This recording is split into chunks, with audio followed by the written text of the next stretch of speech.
We listened to a TED Talks about a year ago, and instead of like going out to lunch and holding meetings over lunch and bringing food in, we hold our meetings as we walk. So I may grab like Alex, or I haven't grabbed you yet, Mike. No, not yet. I don't know if you can keep up. I would try. They've been fairly therapeutic. So we're up to about 5 miles a day, 2 trips. Sometimes after practice, when I'm not in a good mood, we just go real fast. Used to have a rule that no sitting down during meetings, and that shortened the hell out of the meetings. Correct. Yeah, I'm all about that. But the problem with football coaches when it comes to that is most meetings you have video. But I guess we could just like walk and look at the phone, which is what kids nowadays do, right? So as soon as this is over here in a few minutes, I'm going to go on a little walk. So have you needed therapeutic walks so far, or what are your thoughts? Have not needed therapeutic walks so far, no. I do think it's what got us through the year last year, though. There were some stressful times throughout the course of August 1 to January 1. Kept us somewhat sane, so it's been good. I grab a player every now and then, too. It's funny how these guys can go run like forever and ever and ever. They can't walk. I mean, they want to walk like a mile an hour. I'm like, come on now. I kind of consider this exercise. Let's go. But it's been good. So no, they really haven't. Everything's good. I mean, the attitude's good. The energy's good. The intensity was good yesterday. I mean, uppers practice is way more physical, but there's no live situations. There's no tackling or any of that. So we got a pretty veteran group that knows how to practice, and got through it pretty good with some good intensity, but got our work done, and everybody's in a good place. They still got a little bit of school going on this week too, so I think the end of the semester ends Friday, so they're still kind of working through some of that, but we'll crank it up. We'll really crank it up Thursday, Friday, and then 2 or 3 times next week. Every year you have a new team. Leadership has to develop. How does leadership grow among the players, and who? What makes a player a leader?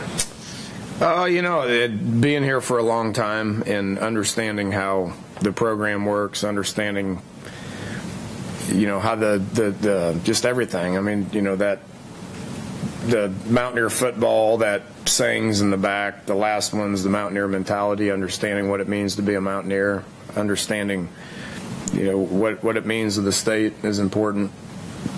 It's tough for guys to get that after 1 year or 2 years. We got a lot of transfers in this program, as we well know. A lot of them are 3 for 3. A lot of them have been here 2 years. Every now and then we get one that's just here for a year, but we've always had a lot of fifth-year seniors. If you look back 2 years ago, we had quite a bit of seniors that have been here for 4 and 5 years. Last year we had 15 to 18 guys, I think, that have been here for 5 years. This year we got, I think, 35 guys in the 2 deep that are juniors and seniors. A lot of those guys are guys that have been here 4 and 5 years. The 2 guys that really come to mind, Al Benton on defense and Eli Wellman on offense. They've both been here 5 years. That's what really makes a leader, is just guys that are vested in what we're doing and can relay that to a lot of the younger guys and get those guys to do the right things, what's expected of them within the program. Is it fair to say that they can't make themselves leaders, though, that in reality the team makes them leaders? I mean, no. I mean, it's there's all kinds of books written on this, Bob. There's a lot of different things that that make leaders. Sometimes really good players are bad leaders. Sometimes really bad players are good leaders. The 4 guys I took to media days, I consider all 4 of those guys leaders. That's why they went to media days. 2 are transfers, 2 are fifth-year seniors. Justin Crawford and Kaiser White are both really, really fantastic players that are. It's important to them to do well. It's important for them to win. you know, they lead by example, but they're not scared to open their mouth and say something as well. So I think those 4 guys are probably the main reason why they're at media days, is because they lead this team. Are Eli and Benton ever going to get to swap during the game? No, absolutely not. Coach Gibson mentioned. I know they want to, but that's all just like smack talk stuff, you know. Coach Gibson mentioned the other day that this might be the most athletic defensive unit that he's seen in this program. How do you feel about this unit? How do you feel about how you've seen their progress thus far? They're pretty athletic. There's the thing that I like about where they're at. We got good leadership. We got a lot of experience. They are athletic. We've had pretty athletic, guys in the past. It looks like the same defense. That's what's exciting about where we're at. How are we going to replace 8 starters on defense? Well, the same way we have the last 2 years with guys that have been in the program and guys that know what to do. Said this on numerous occasions. I think our recruiting is continuously getting better with the type of bodies that we're bringing in. And thankfully, we usually don't have to play those bodies when they first get here. They have time to develop, time to learn. And then they play when they're ready to play. So I just think that's where we're at, on defense. I think that's where we're at as a program. So excited about the way those guys look and how they're acting and how they're running around. In terms of type of bodies, you look like you have more length now. Is that a specific recruiting aspect that you've looked for in recent years? Absolutely. That's what, the recruiting aspect of things, if you have a guy with a certain skill set that's 5'8", or a guy with a specific skill set that's 6'2", you're always going to take the 6'2" guy. Now, if the skill set doesn't match up, then we've always been a program that doesn't mind taking the 5'8" guy if the skill set doesn't match up. But if the skill set's the same, everybody in the country is going to go with the 6'2" guy, or 6'8" guy as opposed 6'6" guy as opposed to a 6'3" guy. So, that's what I mean by I think recruiting has improved. The body types are a little different, and the skill set is the same. Because you had more homegrown guys at Tech and Houston, and you bring in transfers here, do you have to devote more time to making guys feel at home? I mean, it's still a acclimation for any high school kid to go to college. I get that, but do you have to budget that more here? Mm-hmm. Yeah, we talk about it about twice a year. We go through the core values of the program. We go through, which is everything from what's expected of them to do to, what the traditions are, what the history of the state of West Virginia is. I mean, just every aspect of what these guys need to know. We as coaches explain it to them in the off season, and then like right now, we're explaining it to them right now. Every afternoon at 3:30, I have a coach get up and cover a little area of the program, and then I get a player up that's been here that covers a little bit of what it means to them, as far as what the core values are, or traditions are, or any of that. So it's fun to watch that and see the kids get up, and we don't randomly pick them. We get guys that have been here that get up and talk about what it means to them. And it's that way, and they're talking to 125 kids, and that are kids and coaches about what it means to them. So we have to make a conscious effort to make sure that everybody that sits in these seats understands it. It's just part of what the program is. With Will in his year off, how did you sort of try to groom him? And is he further along maybe than a lot of other quarterbacks because he did sit that year, not even taking into account that he played before, but his knowledge of your system? Oh, absolutely. Yeah. I mean, that's one advantage for a transfer quarterback. I see, Jack Allison's in that situation right now where he's kind of, itching to get out there and throw it around and play, and I'm like, just relax. You got some time here, soak it all in and learn it. For that position, it's, if we lined up Jack right now, if we would have lined up Will last year, there would have been a lot of growing pains. Where now Will understands everything. He understands the team. He understands the offense. He's in a good place. Now I look at a guy like T.J. Simmons and Giovanni Haskins. I'm like, I wish those guys could line up and play right now. But for the quarterback spot, the year off does him a lot of good. Speaking of the offense, Coach Spavital said that it surprised him a little bit when you were willing to give up play calling to let him call plays this year. What led you to make that decision? It's been I've answered this question 100 times. Just felt like the time was right. We've been improving with the program here each of the last 4 years, and how do we continue to improve? Well, I feel like it was just a good time to be able to turn some things over to him, to take some of that off my plate and do some other things within the program that I think will help us continue to get on, keep on that upward swing. The dynamic of Joe coaching Kelby. Did you know Kelby much back at OSU? He was a baseball player when I was there. I mean, he was rarely around the office. Every time I saw him, he was carrying his baseball bag. I don't even think he was playing football at the time. I know after I left and he went into high school, he started playing a little bit. But, yeah, he was pretty ate up with baseball. But Wick coaches them all the same. He's probably harder on Kelby than anybody. That's just his nature. I'd probably be harder on Logan than I would anybody else. And it's just football coaches are kind of like that. So Kelby's doing good. He's a smart kid, and he's still developing as a football player, just because he hadn't played really very much. That's why Wick sent him to junior college last year, just to play football, as opposed to have to sit out a year. He sent him there so he could play a year, and it was good for him. He'll keep getting better. Was he a big kid during those baseball days? No, I remembered, that would have been, that was 7-8 years ago.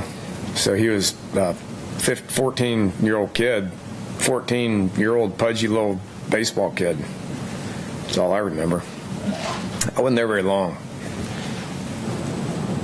Danny, you mentioned your son. It seems like he's getting some interest and attention now. You have kind of two unique roles there. I guess what is your involvement as far as like what's allowed, and I don't know if there's any prohibitions, but how is Dad and how is handling it? I'm just a dad, he's over at St. Francis right now, learning how to go to school and learning some new teammates and stuff like that. But it's been fun for since January.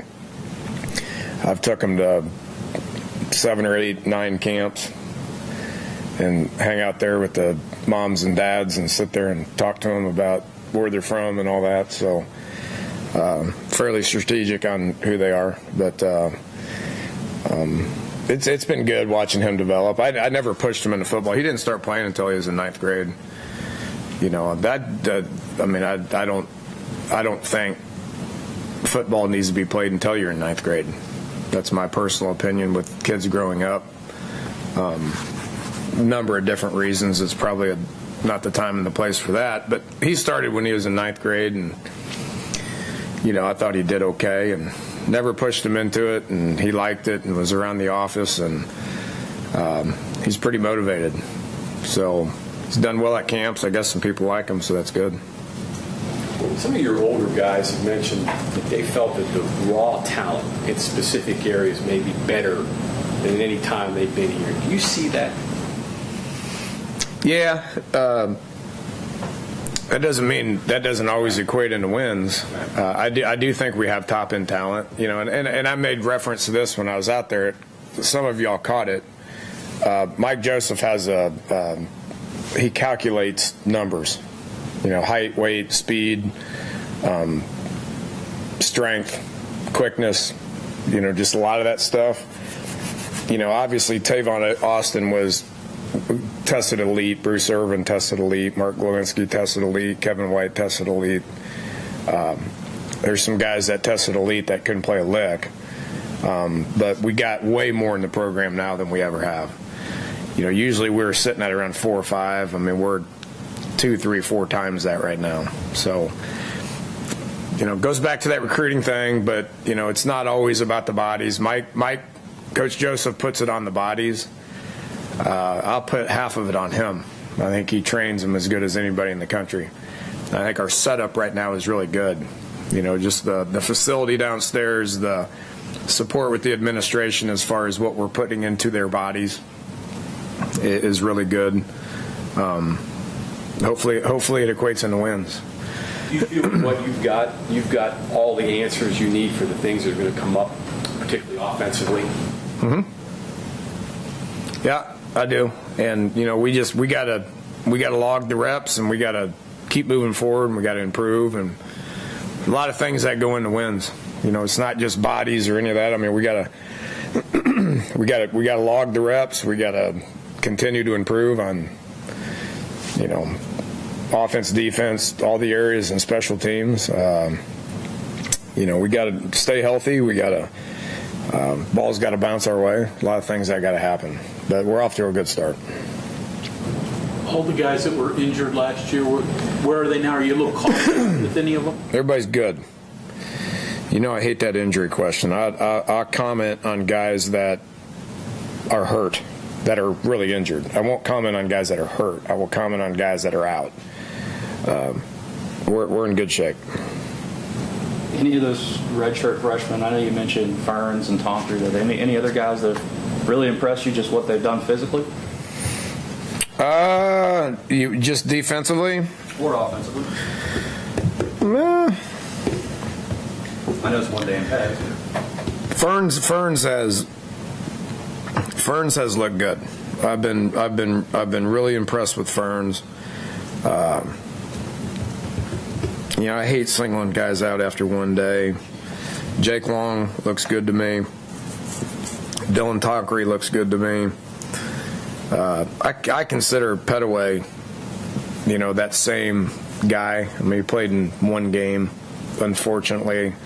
There's been lots of talk about changing that rule to where it doesn't hurt a young man that has to play in 1 or 2 games. But he looks great, quick, patient. McCoy looks good. Really excited about him. Josh Sills has got a chance to be a really good player for us here. I'll stop there. I don't. How about the Rice transfer? Yeah, German. Yeah. I know how to say his name now. He's good, smart. He graduated from Rice. Rice is a pretty good academic institution. He's been basically repping for 3 days. It's tough to judge a kid that has been repping for 3 days. Reggie Roberson has done some good things, but he's been here since June 1. So he had a whole summer to understand. I mean, a guy like Nate has been here literally 3 days. But he's got a potential to be able to help us. Inside there? Huh? Is he inside? He's going to be inside. Yeah, he'll be inside. With regard to that whole everybody looks good in shorts, and when or how do you allow first impressions or even just impressions in general resonate where you do start to form? We'll talk about it Saturday. I say that because that gives you 2 shorts, 2 uppers, and 2 full. And then Saturday we'll give them a day off. That's a new NCAA rule, which doesn't matter if I agree with it or not. But there'll be no football activities at all for these guys on Saturday. There'll be food available and treatments available and recovery. I mean, we'll have that, but no football, which means coaches are going to have a lot of time to, sit and they got 6 days of video. That'll be the first time we will actually start, talking about a little bit of a depth chart. There is no depth chart right now. I know we put one out in the media guide, and it's going to be, at the end of the day, probably 75% right, but that's when we'll start evaluating guys, because that gives you